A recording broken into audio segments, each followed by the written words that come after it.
Hey friends, Pete here from sportconsumer.com, and what I'd like to do today is to give you a very brief overview, kind of my first impressions of the Soul F85 treadmill. It's not a full review. If you're looking for something a little more substantial, if you're thinking of maybe buying one, go to our website. We have a full written review, like a post on all the details, the specifications. I'm not going to get into that today. There's too many bells and whistles on it. I'm not going to tell you all those details because that's on our website. There's a link below. You can go there and we'd love to have you check that out. What I want to do today is just tell you kind of my first impressions. I've had quite a number of treadmills in my life. I mean, not that many. I guess I've had about 4 so far. And this is our newest purchase. This is a couple of days old. We've just brought it here into our weight room.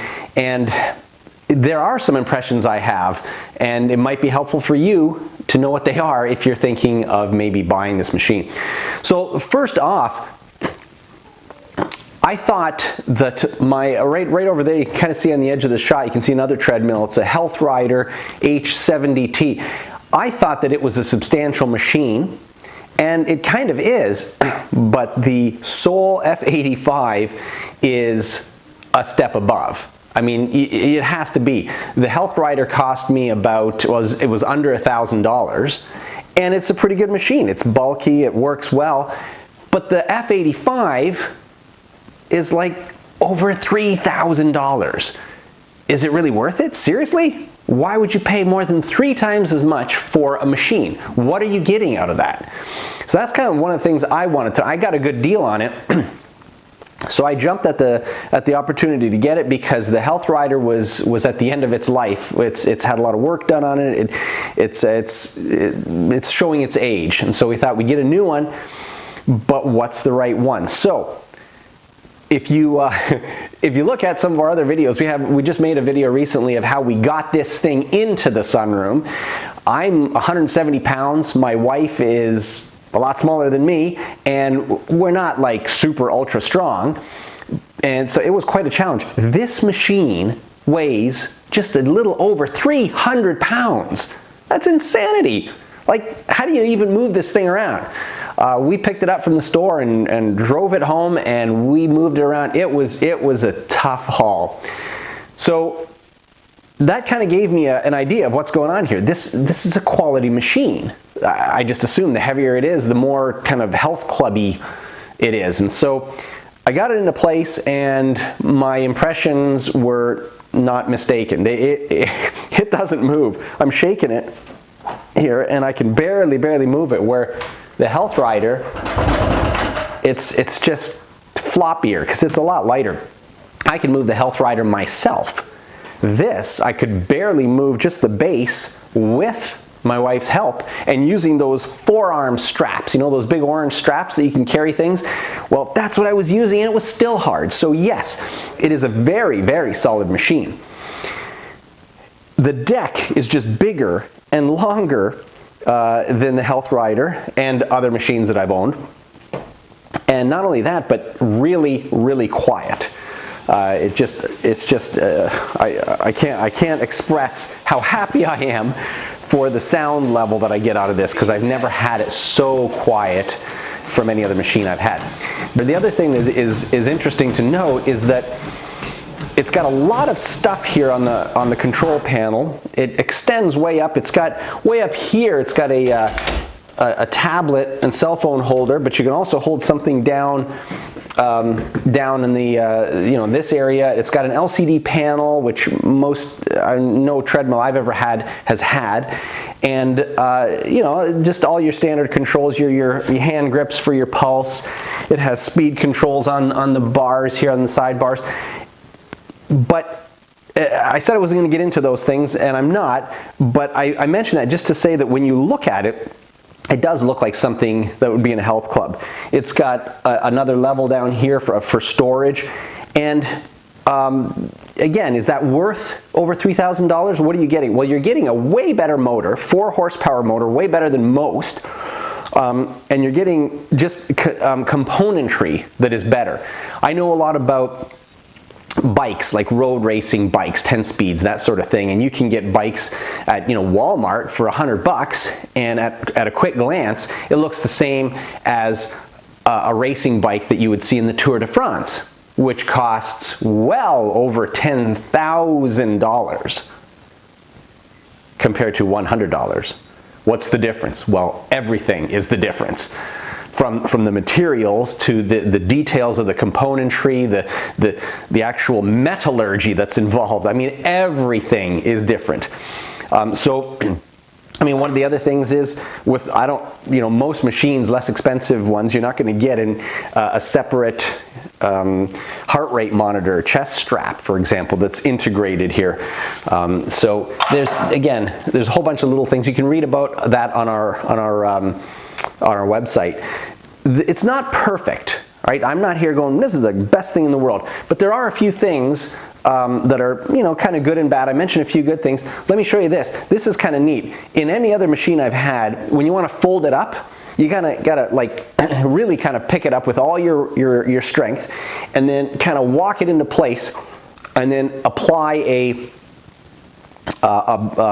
pin, a locking pin, to hold the base upright, right? Well, watch this. It's not heavy. It's not hard to do this. Anybody can do this because it's assisting me. Look, ta-da! All right, and then to bring it down, it's kind of neat too. You just push it up a little bit. You pull this lever down, and then you kind of let it go down. It goes on its own at about this speed for about another second, and then slows down a little bit more, and then very, very gently settles in. So again, it's just sort of this sort of level of next step luxury, as well as extreme quality in just the build quality, I guess, of the machine. But again, not everything is perfect. I personally like you guys know the safety key, right?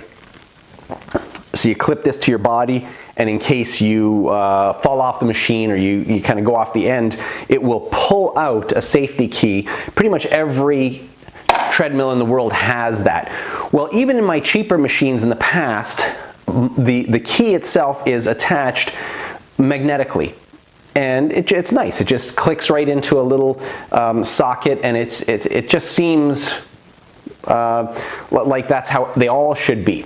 The problem is this one, it's it's not magnetic, and it's kind of a pain in the butt. You gotta pull out this key, and it really is like a physical key, and you can't even put it in easy. You gotta kind of put it in a slot and then kind of like wriggle it in or push it really hard and make sure it's in all the way. It's just not as easy and intuitive and luxurious and advanced as even a magnet would feel. It seems like a step back.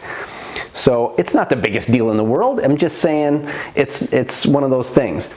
The screen, the LCD panel on here is not touch screen, and intuitively nowadays you just kind of do that, right? Your fingers go to a touch screen, and then you realize it's not a touch screen, and you got to go through all kinds of extra buttons and go through menus and everything. So again, it's not as intuitive as I would like it to be, given what my first impression is when I see it. So so is it perfect? No, it's not, but you're not going to get perfect for something even in its price range, like $3,000-ish. They do get more expensive. Health clubs have professional models that are even a step above this. So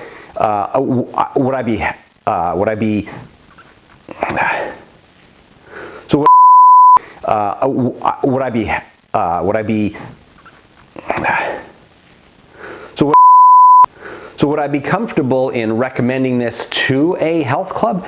Yeah, I actually would. I think it really is of that quality.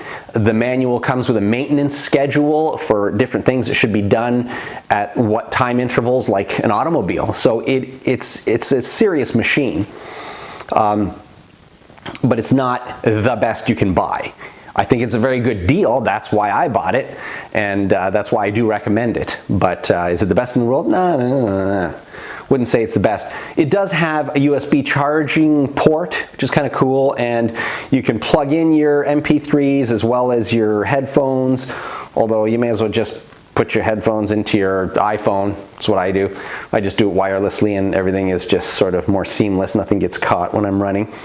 So anyway, that's just a general overall impression without getting into the features of it, the physical nature of it. It's really a substantial machine, but make sure you do have some help in moving it around if you do buy it. It's not light. With everything, it's just a little over 300 pounds. You know that even the base, not even including the main control panel or any of the sort of accessories, just the bed, it's like 300 pounds. So yeah, you'll wanna be prepared to move it properly and to get some help to do that. But once you do have it, it's probably going to last you, I don't know how much you use it. It could be a couple of years, it could be decades, depending again on how much you use it. But I can almost guarantee you, without actually having it for many, many years, that it will last you considerably longer than a machine that will cost you, you know, $600 off of Amazon or at your local fitness store. So anyway, just my first impressions. If you guys appreciate kind of stuff like this, please do give me a like and a subscribe, and I'll continue to bring you just, you know, updates on new machines and how they work, and reviews. And then of course at sportconsumer.com we've got reviews on over 3,000 products in any sort of sport you can imagine. So please go check us out there as well. All right, thanks again for watching, and I am looking forward to bringing you the next video very soon. All right, take care, guys. You know, just even the base, not even including the arms and the main control panel. Yeah.